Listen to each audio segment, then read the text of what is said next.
ลักษณะแห่งศรัทธาของผู้มีศรัทธาข้าแต่พระผู้มีพระภาคบัดนี้เป็นการสมควรทรงแสดงลักษณะของผู้มีศรัทธานั้นข้าแต่พระสุคตบัดนี้เป็นการสมควรทรงแสดงลักษณะของผู้มีศรัทธานั้นขอพระผู้มีพระภาคพึงตรัสลักษณะแห่งศรัทธาของผู้มีศรัทธาเถิดข้าพระองค์จักทราบบัดนี้ว่าภิกขุนี้จะเห็นพร้อมในลักษณะของผู้มีศรัทธาทั้งหลายหรือไม่สุภูติถ้าอย่างนั้นเธอจงฟังจงใส่ใจให้ดีเราจะกล่าวสุภูติภิกขุในธรรมวินัยนี้เป็นผู้มีศีลสำรวมแล้วในปาติโมกขสังวรถึงพร้อมด้วยมารยาทและโคจรมีปกติเห็นเป็นภัยในโทษทั้งหลายมีประมาณน้อย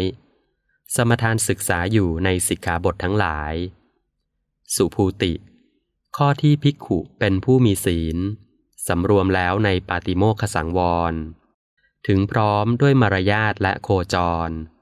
มีปกติเห็นภัยในโทษทั้งหลายมีประมาณน้อยสมทานศึกษาอยู่ในสิกขาบททั้งหลายแม้นี้ก็เป็นลักษณะแห่งศรัทธาของผู้มีศรัทธาอีกประการหนึ่งภิกขุเป็นผู้มีสุตตะมากทรงสุตตะสั่งสมสุตตะเป็นผู้ได้สดับมามากทรงไว้คล่องปากขึ้นใจแทงตลอดอย่างดีด้วยทิฏฐิซึ่งทำทั้งหลายอันงามในเบื้องต้นงามในท่ามกลางงามในที่สุดประกาศพรหมจรรย์พร้อมทั้งอรรถะพร้อมทั้งพยัญชนะ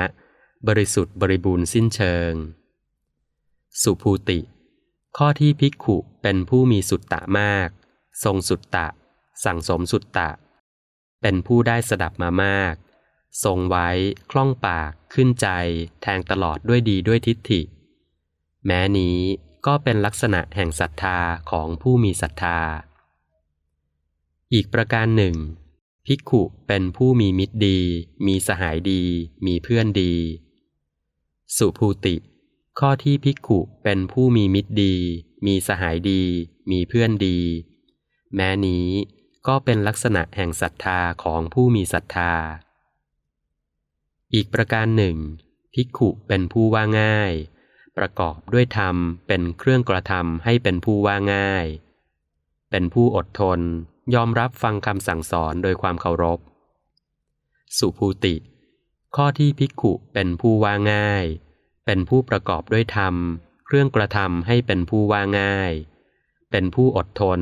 ยอมรับฟังคำสั่งสอนโดยเคารพแม้นี้ก็เป็นลักษณะแห่งศรัทธาของผู้มีศรัทธาอีกประการหนึ่ง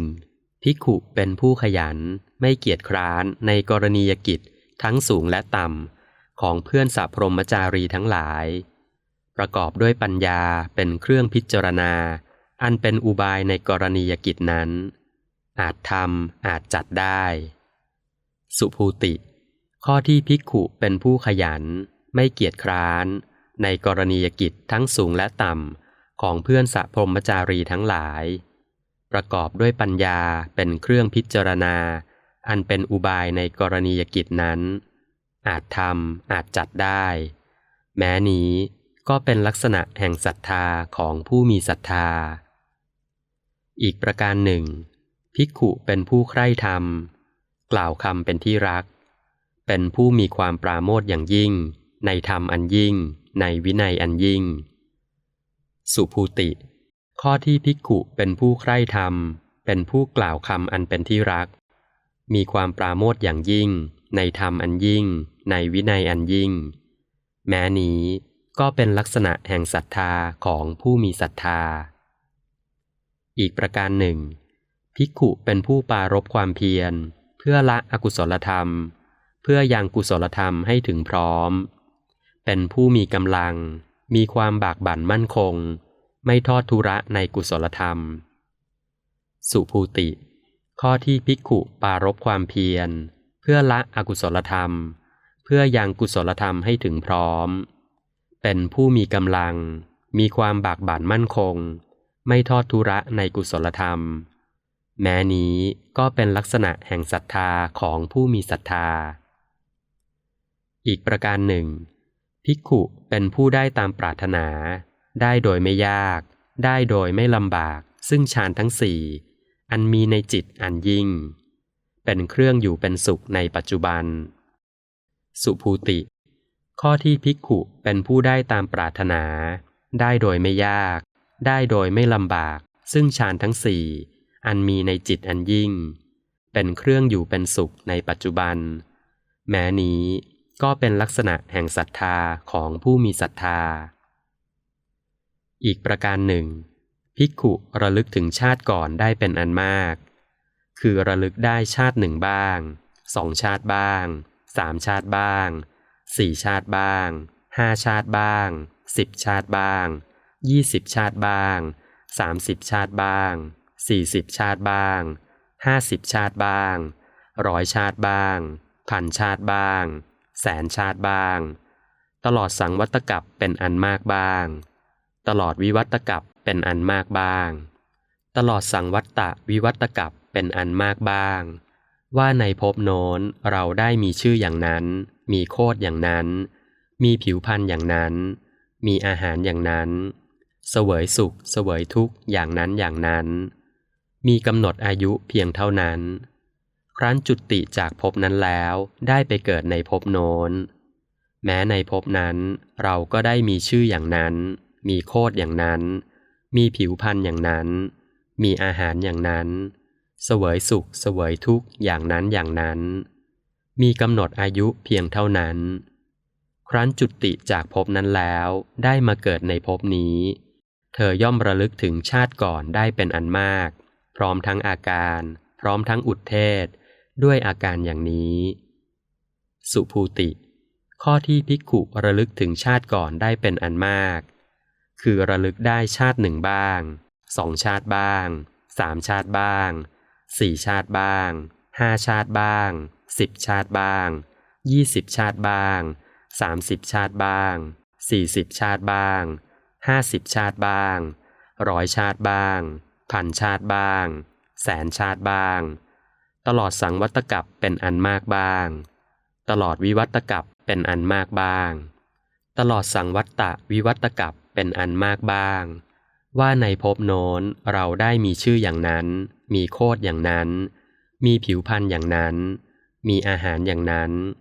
เสวยสุขเสวยทุกข์อย่างนั้นอย่างนั้นมีกำหนดอายุเพียงเท่านั้นครั้นจุติจากภพนั้นแล้วได้ไปเกิดในภพโน้นแม้ในภพนั้นเราก็ได้มีชื่ออย่างนั้นมีโคตรอย่างนั้นมีผิวพรรณอย่างนั้นมีอาหารอย่างนั้นเสวยสุขเสวยทุกข์อย่างนั้นอย่างนั้นมีกำหนดอายุเพียงเท่านั้นครั้นจุติจากภพนั้นแล้วได้มาเกิดในภพนี้เธอย่อมระลึกถึงชาติก่อนได้เป็นอันมากพร้อมทั้งอาการพร้อมทั้งอุทเทศด้วยอาการอย่างนี้แม้นี้ก็เป็นลักษณะแห่งศรัทธาของผู้มีศรัทธาอีกประการหนึ่งภิกขุเห็นหมู่สัตว์กำลังจุติกำลังอุปบัติเลวประณีตมีผิวพรรณดีมีผิวพรรณซามได้ดีตกยากด้วยทิพยจักขุอันบริสุทธิ์ล่วงจักขุของมนุษย์ย่อมรู้ชัดซึ่งหมู่สัตว์ผู้เป็นไปตามกรรมว่าสัตว์เหล่านี้ประกอบด้วยกายทุจริตวจีทุจริตมโนทุจริตติเตียนพระอริยเจ้าเป็นมิจฉาทิฏฐิยึดถือการกระทำด้วยอำนาจมิจฉาทิฏฐิเมื่อตายไปจึงต้องเข้าถึงอบายทุกขติวินิบาตนรกส่วนสัตว์เหล่านี้ประกอบด้วยกายสุจริตวจีสุจริตมโนสุจริตไม่ติเตียนพระอริยเจ้าเป็นสัมมาทิฏฐิเมื่อตายไปจึงเข้าถึงสุคติโลกสวรรค์เธอย่อมเห็นหมู่สัตว์ที่กำลังจุติกำลังอุปบัติเลวประณีตมีผิวพรรณดีมีผิวพรรณซามได้ดีตกยากด้วยทิพยจักขุอันบริสุทธิ์ล่วงจักขุของมนุษย์ย่อมรู้ชัดซึ่งหมู่สัตว์ผู้เป็นไปตามกรรมด้วยอาการอย่างนี้สุภูติข้อที่ภิกขุเห็นหมู่สัตว์ที่กำลังจุติกำลังอุปบัติเลวประณีตมีผิวพรรณดีมีผิวพรรณซามได้ดีตกยาก ด้วยทิพยจักขุอันบริสุทธิ์ล่วงจักขุของมนุษย์ย่อมรู้ชัดซึ่งหมู่สัตว์ผู้เป็นไปตามกรรมว่าสัตว์เหล่านี้ประกอบด้วยกายทุจริตวจีทุจริตมโนทุจริตติเตียนพระอริยเจ้าเป็นมิจฉาทิฏฐิยึดถือการกระทำด้วยอำนาจมิจฉาทิฏฐิเมื่อตายไปจึงต้องเข้าถึงอบายทุกขติวินิบาตนรกส่วนสัตว์เหล่านี้ประกอบด้วยกายสุจริตวจีสุจริตมโนสุจริตไม่ติเตียนพระอริยเจ้าเป็นสัมมาทิฏฐิเมื่อตายไปจึงเข้าถึงสุคติโลกสวรรค์เธอย่อมเห็นหมู่สัตว์ที่กำลังจุติกำลังอุปบัติเลวประณีตมีผิวพรรณดีมีผิวพรรณซามได้ดีตกยากด้วยทิพยจักขุอันบริสุทธิ์ล่วงจักขุของมนุษย์ย่อมรู้ชัดซึ่งหมู่สัตว์ผู้เป็นไปตามกรรมด้วยอาการอย่างนี้แม้นี้ก็เป็นลักษณะแห่งศรัทธาของผู้มีศรัทธาอีกประการหนึ่งภิกขุทำให้แจ้งซึ่งเจโตวิมุตติปัญญาวิมุตติอันหาอาสวะมิได้เพราะอาสวะทั้งหลายสิ้นไปด้วยปัญญาอันยิ่งเองในปัจจุบันเข้าถึงอยู่สุภูติข้อที่ภิกขุทำให้แจ้งซึ่งเจโตวิมุตติปัญญาวิมุตติอันหาอาสวะมิได้เพราะอาสวะทั้งหลายสิ้นไปด้วยปัญญาอันยิ่งเองในปัจจุบันเข้าถึงอยู่แม้นี้ก็เป็นลักษณะแห่งศรัทธาของผู้มีศรัทธา